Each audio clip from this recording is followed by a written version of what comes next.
Hello everyone, welcome to our webinar on exercising influence, building relationships, and getting results. This is based upon a one-day course that we offer. Given that we're only going to have about 30 minutes together, I still think you're going to get some good value out of this because you're going to be able to get a good planning framework around how to influence, and I'll also show you some tools and tips that you can use to influence. Additionally, we'll also talk a bit about some of the mindset that you need to have to be an effective influencer. Now you can just use the pane on the right of your screen to type in any questions or comments that you have, because I'm going to make this as interactive as possible. We have many, many people on the line, so I won't be able to get to all of your questions or comments, but feel free to email me after the session at Gregg, G-R-E-G-G, .brown, B-R-O-W-N, at TidalShift.ca. And you can also reach us through our website, TidalShift.ca. So why don't we get into it? So what I'd like for you to do to start off with is I'd like you to think of an upcoming influence situation that you have going on, in your work that might be coming up over the next couple of weeks or so. And what I'd like you to do on a piece of paper in front of you is just to jot down the answers to the questions that are on the screen. Who do you need to influence? So think about, is it your boss, colleagues, co-workers, people that report to you, people that might be on a project team you're on? What action do you need that person need to take? So what is it exactly that you need to do? And how might you go about making it happen? So just, take a few minutes and just jot down the answers to the questions. And if you really want to focus, just do the first two bullets.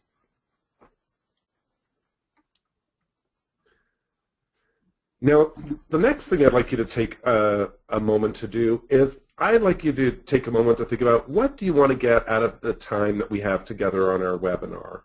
So when we're done at the end of our session, what's going to make this a meaningful session for you? So take a few moments to jot that down, and I'd like you just to enter in some of those nuggets into your screen, and I'll read some of them out. Oh, some people want some influencing tips. How to influence my boss. Yes, that's something I have to do a lot of. How to influence people that we don't have authority over. And that is actually a really good one because we spend a lot of our time influencing people that we don't have authority over. What else do we have here? Oh, how to plan for influence. New tips and techniques, absolutely. And like I said in our webinar, we're not going to be able to go too in-depth into them, but in our one-day workshop, we actually do a lot of skill practice around that. And let me just take one more here. Yeah, absolutely. I think, one of the big nuggets that seems to be a recurring theme here is that people really want to get out of their standard pattern of influence, because we all have a standard pattern, and to become a little more strategic in our approach. So let's jump right in. So you probably get two different types of emails at work. One type of email you get is probably one that you're CC'd on. And that is just basic communication. So in terms of the first bullet where it says communication moves information, that's just a communication email. Whether it's verbal or via email, it's just sending some information. You don't need to do anything with it. Now the other type of email you get is probably the emails that require you to take action. And these type of emails we would consider more influential emails because they're moving your ideas into action. Now you probably also get a third type of email called spam, but we're not going to do that today. Now the other thing to know about influence is it also produces an effect without the use of force or command. So while sometimes you have to put your command hat on or your force hat on, we're really playing within the box that is around influencing. Now sometimes, if let's say you have a receptionist that's showing up late for work, if you're having an influence dialogue with that person and he or she continues to not show up on time for work, you're going to take off your influence hat and put on your performance hat, and that's a different type of conversation because you're going to use some force or command in that conversation. So for our purposes today, we're just playing within that influence box. So what's the difference between influence and manipulation? So I'd like you to key in some different, what you consider some of the differences, and I'll read them out so we can all hear. Oh, of course, one feels a little more underhanded, absolutely. Manipulation feels like trickery. Manipulation feels that someone's losing something. Well, and let me address that, because sometimes in influence isn't always win-win. Influence is always about seeking agreement. So sometimes people will lose things in influence, but I guess it's about, I think it's about how they feel about, losing that, if they're treated respectfully. What else do we have here? Oh, yes, manipulation, we experience it very negatively. That's true. Influence is always positive. No, influence is not always positive, because of the fact that sometimes we have to influence in negative situations. So if you're having to let someone go, you will have to influence them to get them back, the keys, card, all that sort of stuff, laptop, mobile phone. And that's not necessarily going to be a positive conversation, but you still want it to be respectful. Let me just take one more. Yeah, manipulation is certainly perceived as some type of dishonesty, or, like I said earlier, trickery. So the definition that we use is that influence is above board and honest. And it's either for, the benefit of the other person, if there is one, and there not always is, but also the benefit of the organization. If you work for an organization, you're really there for them, not your own personal agendas. And we all have our mandates that we have to get our work done within, yet the reality is we want to always keep that at the forefront and not get into manipulation. And we define manipulation as covert and dishonest. And influence is as open as you can be. It doesn't mean, lie or be dishonest, but sometimes in our roles, we can't disclose all the information, but we can be as open and honest as we can be. And we tend to experience influence and manipulation differently.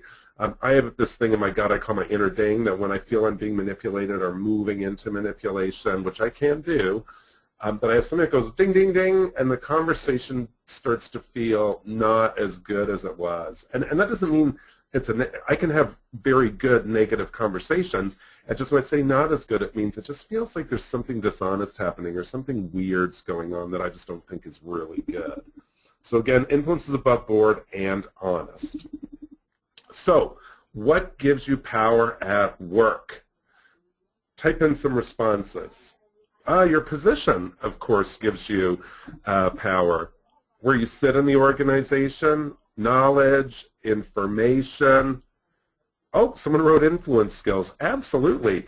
Your influence skills give you power. So if you think about it, if I'm going in to buy a new car and my mom is going in to buy a new car, because I have influence skills, I'm going to have probably a better outcome with the salesperson than my mom, who might not have the same level of influence skills. And that's very true at work when we're negotiating contracts or with vendors, or negotiating for resources on projects, or negotiating with your boss around where you're going to get a deliverable done.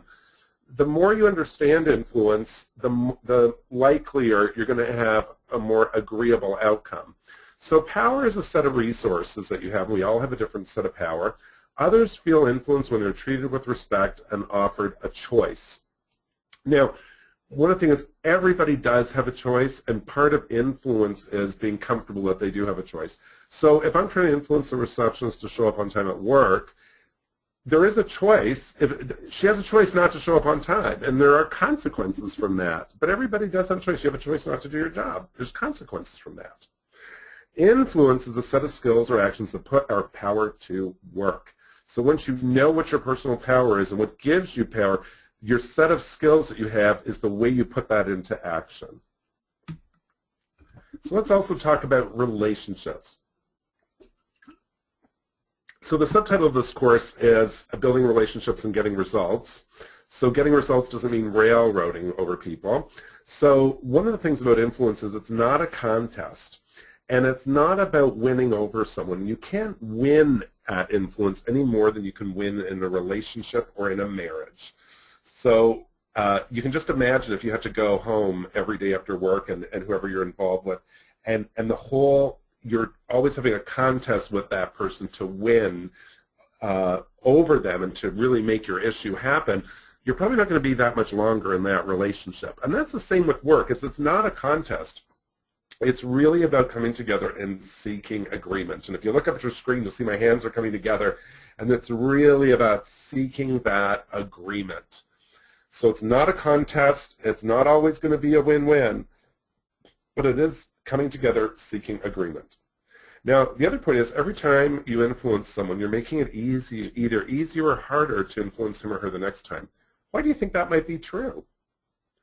Well, the reason is you're only as good as your last influence conversation. And you probably don't have these people at your work, but I've had them in my work life over the years where you know, every time I dialogue with them, it might move into manipulation or it might move into areas that just don't make me feel comfortable. And again, I don't mean topic areas, but I mean how that person's trying to influence me.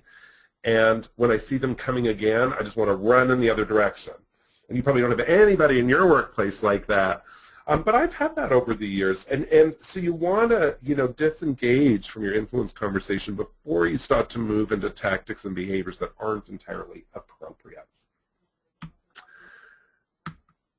Whoops. Last but not least, we also want to look at the mindset for influence. So in addition to the skills and behaviors we also have to have a mindset around how we're going to walk into that conversation.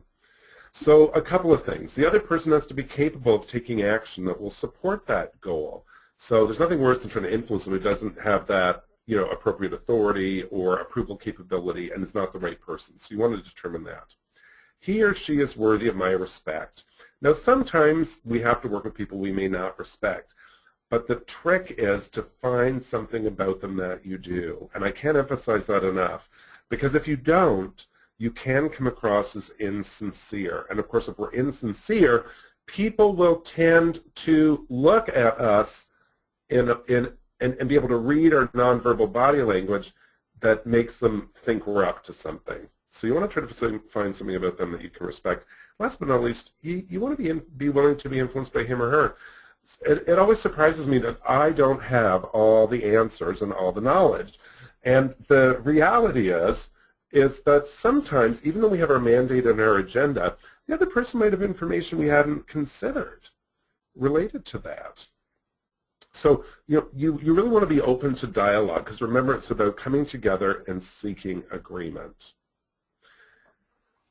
So what I'd like for us to do, that's a bit of the mindset piece now. What I'd like you to do is go back to your baseline exercise that we talked about earlier, so that influence situation that you have coming up in the next 3 to 4 weeks or so. And what I'd like for us to do is to do a little bit of planning around that. But first, I'll take any type of questions that you have that you'd like me to answer at this point.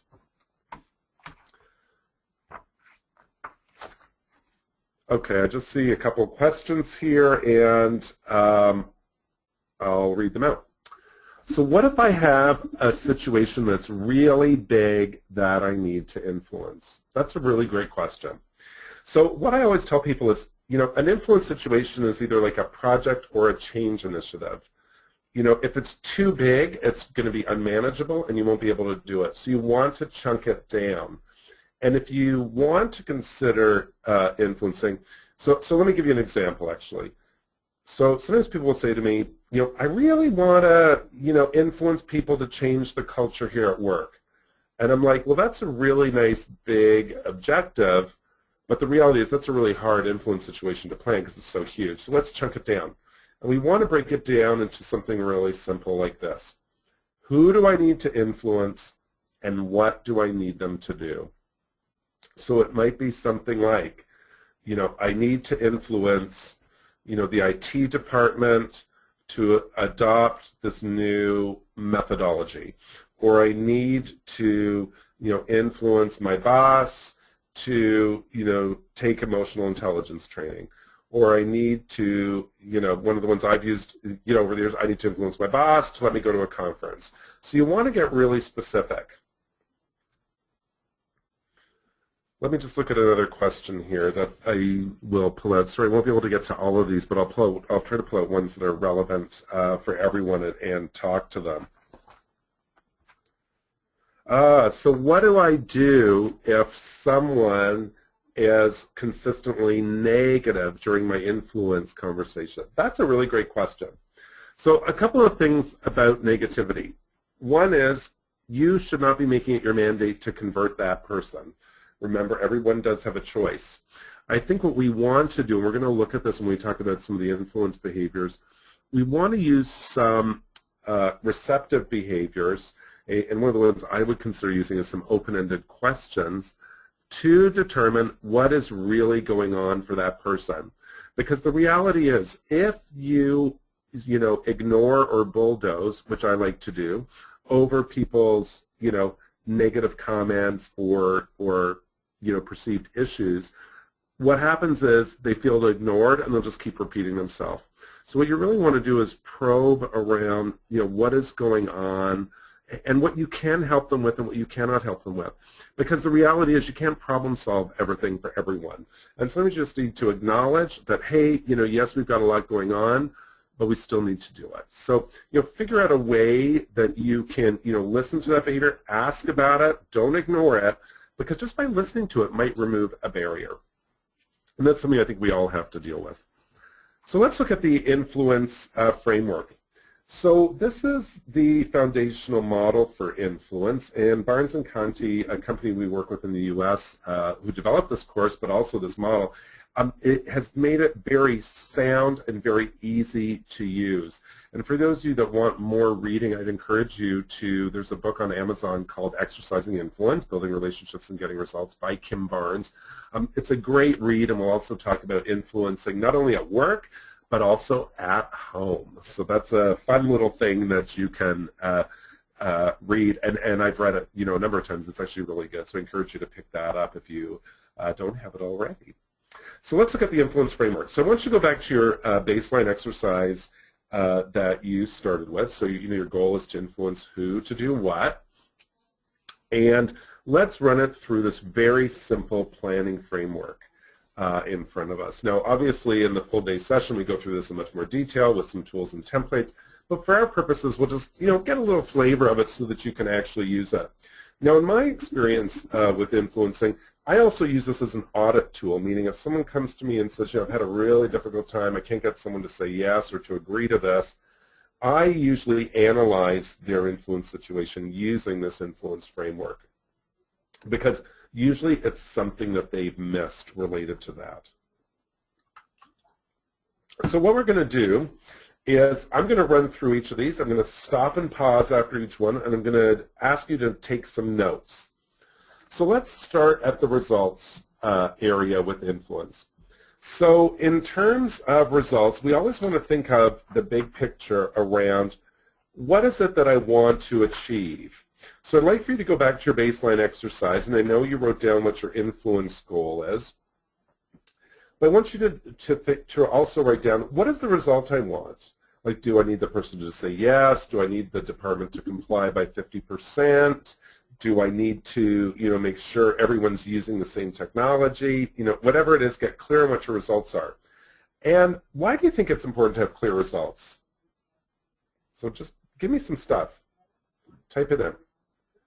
So you can build a good plan. Because that's really true, because if you don't know what the results are, you can't figure out what your influence goal is, and you cannot build a good plan. Why else do we need clear results?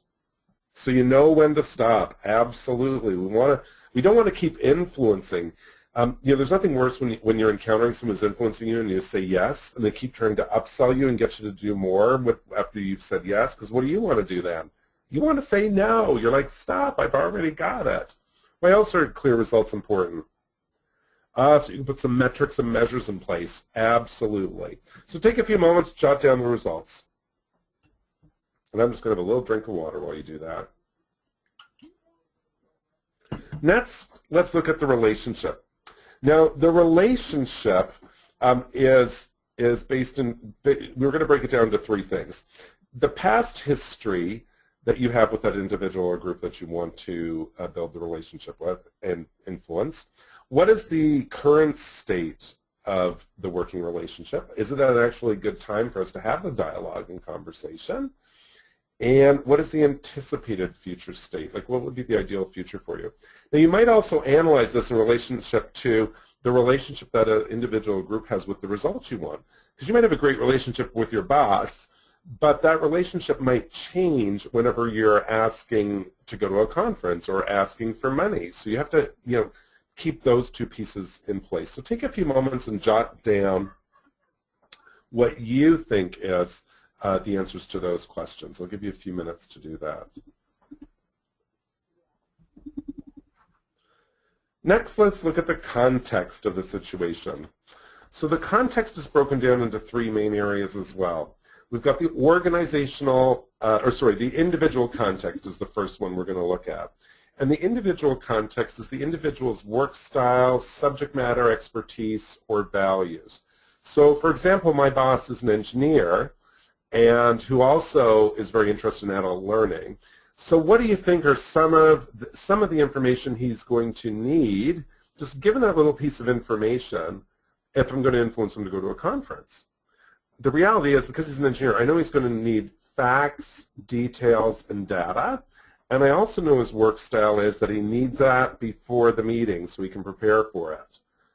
So I want to consider that as part of my influence context. So take a moment, jot down how you would analyze the individual's work style, subject matter, expertise, and values. Next, let's look at the organizational context. So the organizational context is the organizational's policies, practices, structures, governance models, anything that's written down about your influence issue. So if I was influencing my boss Brian to go to a conference, and let's say there was a policy in place that said no one's allowed to go to any off-site training, you have to attend all our in-house training, I would need to know that policy before I walked into my influence conversation. Otherwise, the first thing out of my boss's mouth is going to be, didn't you know we had a policy in place that said no one's allowed to go on any off-site training? So you want to analyze the organization's policies, practices, governance models, and structures. So take a few moments and jot those down.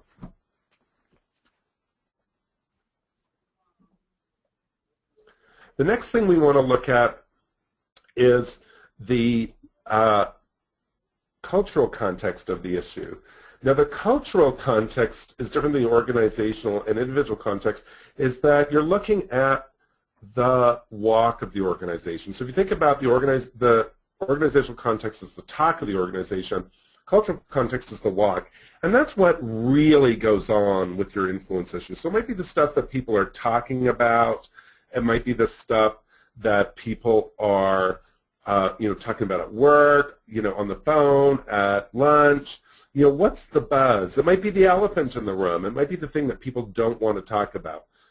In my case, if I was going to influence my boss to go to a conference, the cultural context could be something like, I knew that some people were allowed to go to off-site training even though there was a policy in place. So there might be something like that I might need to consider. So jot down any cultural context issues. Now, once we've analyzed our influence approach, our influence framework, we want to develop what our approach is. And our approach is based upon a couple of factors. We've got some influence tactics. And if you see the square in front of your screen, those are tactics that are expressive tactics and behaviors, meaning they send information.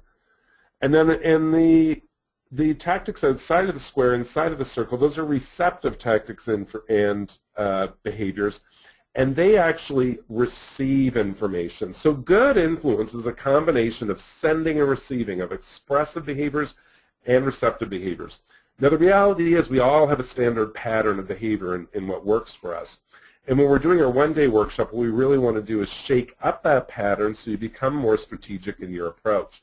We also use an assessment as a part of it so you can actually see what your standard pattern is. Now, you'll also notice on this influence tactics there's also a disengage. So there's going to be some situations where you might feel you have to disengage from the influence conversation. We talked about some of those earlier, in terms of you're not talking to the right person or you're moving into manipulation. You might want to disengage. So when we leave the webinar today, what my challenge to you is to pick a few of these tactics based upon what you know about them. And again, we would go more in depth if we had more time, but just give them what's there and think about what would be a logical approach for you to approach your baseline exercise. So it's not always going to be about telling and selling someone on your idea. You might need to ask some open-ended questions and inquire. You might need to use the attune tactic and build some trust with that person. You might also need to listen to hear what's really going on if you're getting a lot of negativity. And you might have to facilitate and prompt that person to take some action. You might also have to build enthusiasm with that person and use the enlist tactic, or you might have to negotiate. So that's just a high-level view of the tactics, but before you go into your next influence situation with your baseline exercise, take a step back, analyze your influence situation using the influence framework, check to make sure you're in the right mindset to influence, and build your approach. So thanks everyone for attending our webinar today. I'm sorry I'm out of time. I can't get to any more questions, but I encourage you to email me at gregbrown@TidalShift.ca. You can reach us through our website, www.TidalShift.ca. And thanks so much for your attendance today.